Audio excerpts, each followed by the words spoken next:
Hasta acá hemos venido viendo cómo formular y ponerle nombre a los ácidos y a las bases o hidróxidos, ¿no? Pero todas estas sustancias están muy presentes en nuestra vida.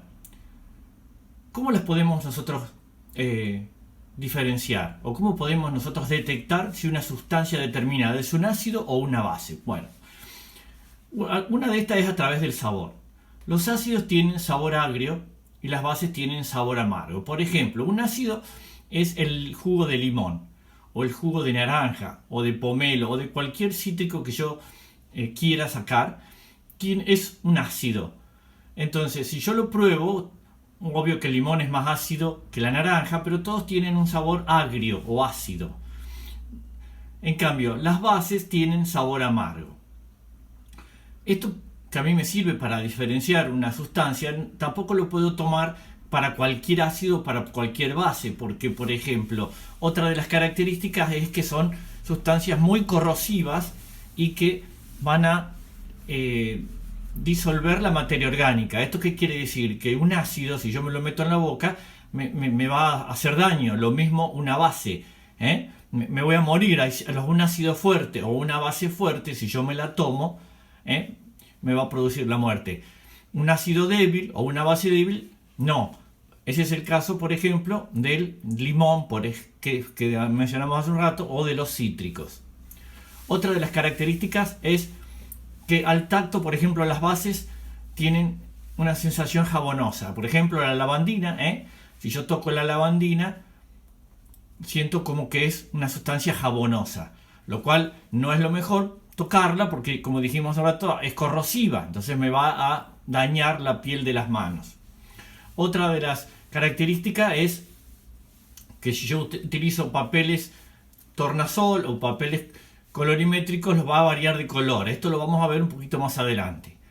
Otra de las características de los ácidos es que si yo lo pongo en presencia de un metal, lo va a corroer y va a producir la liberación de hidrógeno.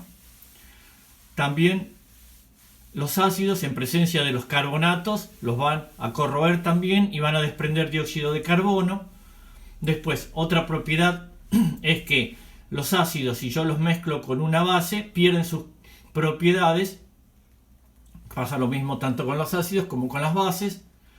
Y disuelto en solución acuosa, conducen la corriente.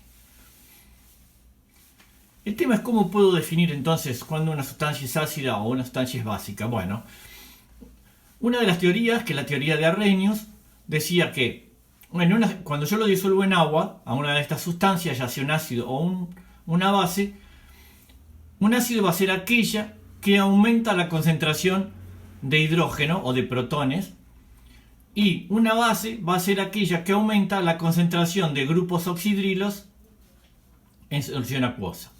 Esta teoría, que la propuso Arrhenius en 1884, tenía algunos problemas porque había algunas sustancias, por ejemplo el amoníaco, que se comporta como una base pero no tiene grupos oxidrilos, y también tenía problemas con algunas sustancias que no estaban disueltas en agua para explicar si eran ácidos o bases. Pero nosotros por ahora vamos a tomar esta definición para seguir avanzando. Y observamos lo siguiente. Por ejemplo, acá arriba tenemos el ácido nítrico y acá abajo tenemos el hidróxido de sodio. En la teoría de Arrhenius, ¿qué dice? Que si yo lo disuelvo en agua, se desarma y el ácido libera grupos de hidrógeno. Y la base o hidróxido, si la disuelvo en agua, se desarma y libera grupos oxidrilos. Entonces yo lo que quiero ahora es medir en una solución cuánto de estos hidrógenos hay o cuánto de estos grupos oxidrilos, para de esta manera poder saber si una solución es ácida o es básica o es neutra. Si la solución tiene muchos hidrógenos, va a ser una solución ácida. Si la solución tiene pocos hidrógenos y tiene muchos grupos oxidrilos, será una solución básica. Y si la solución tiene la misma cantidad de grupos de hidrógenos o grupos oxidrilos, será una solución neutra. Como la cantidad de esto es un número muy pequeño, la concentración de hidrógenos se medía y se decía, por ejemplo, una solución tiene 0,00001 de hidrógeno. Era muy complicado trabajar de esta manera. Entonces, en 1909, Sorensen propuso a esa concentración de hidrógenos aplicarle un logaritmo negativo. De esta manera, cuando yo a este número que están acá, que es la concentración de hidrógenos, le aplico un logaritmo negativo, se produce un número entero que va del 1 al 14, que es mucho más fácil para referirnos a las concentraciones de hidrógenos.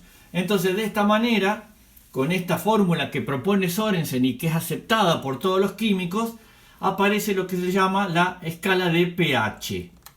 ¿Sí?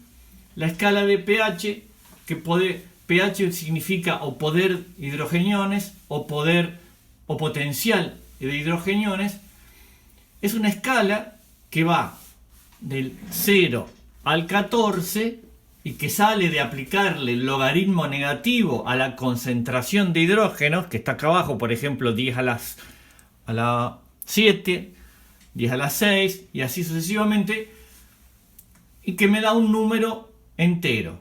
Y que yo en la escala sé que del 0 al 7 son sustancias ácidas, 7 es neutro y de 8 a 14 son las sustancias alcalinas. En esta escala de pH yo puedo ubicar a distintas sustancias, ¿sí? Observamos acá.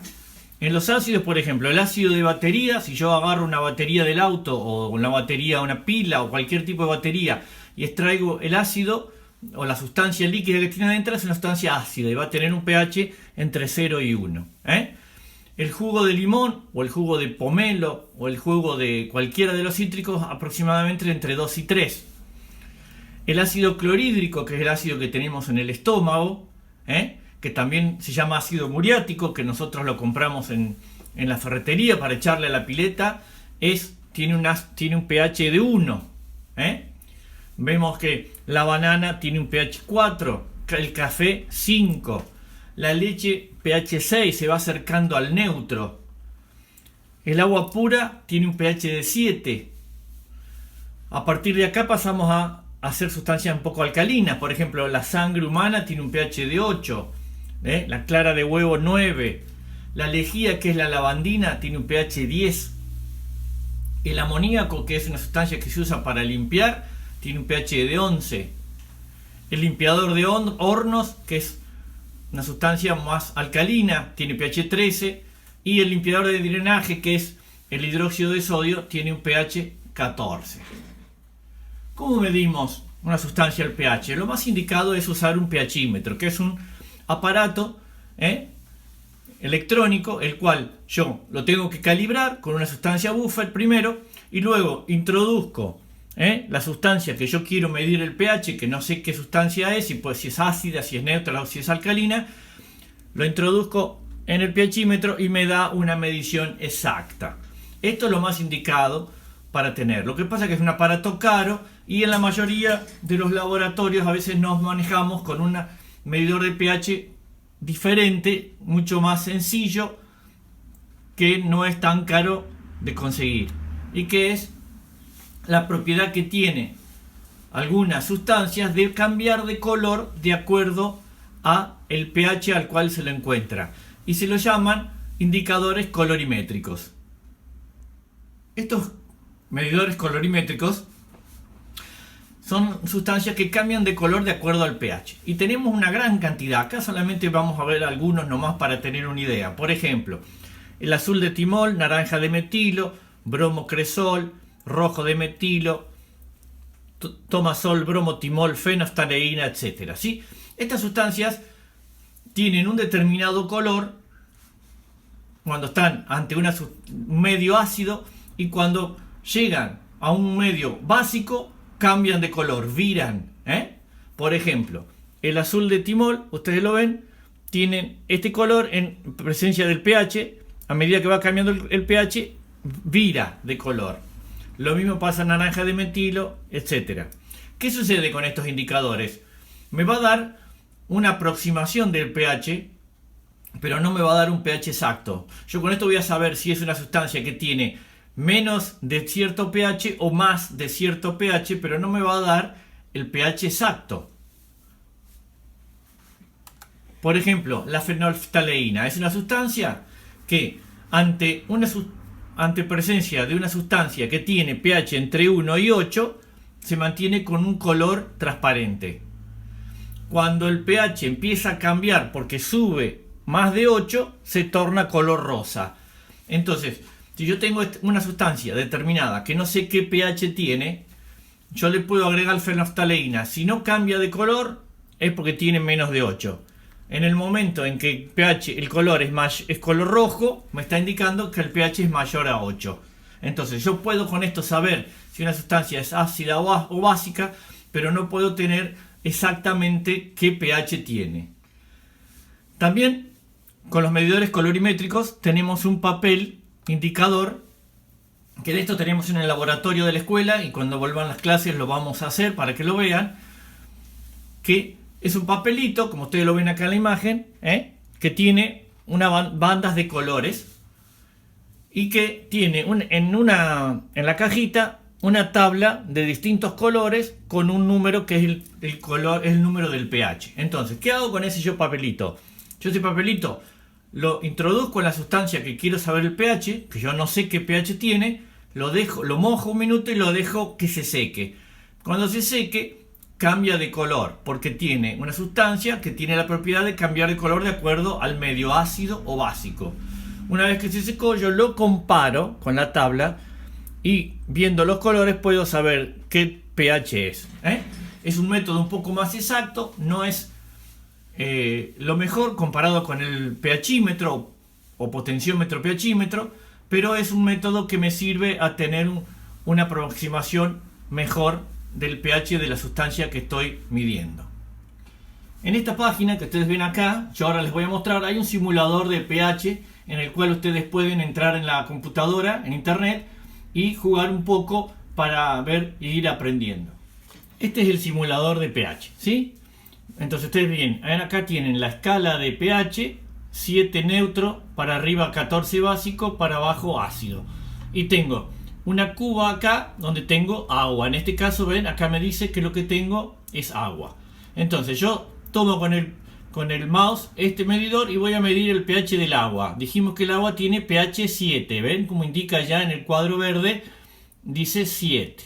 Dejo acá, voy a vaciar la cuba, saco el agua y ahora me voy al cuadrito y voy a ver qué más hay. Bueno, acá me dice leche. Voy a probar si yo le echo leche. ¿Recuerdan cuánto dijimos que tenía de pH la leche? Era cercano al neutro. Vamos a probar. Agarro el medidor de pH y lo pongo acá. Me da 6,50. Bien, es decir, casi 7.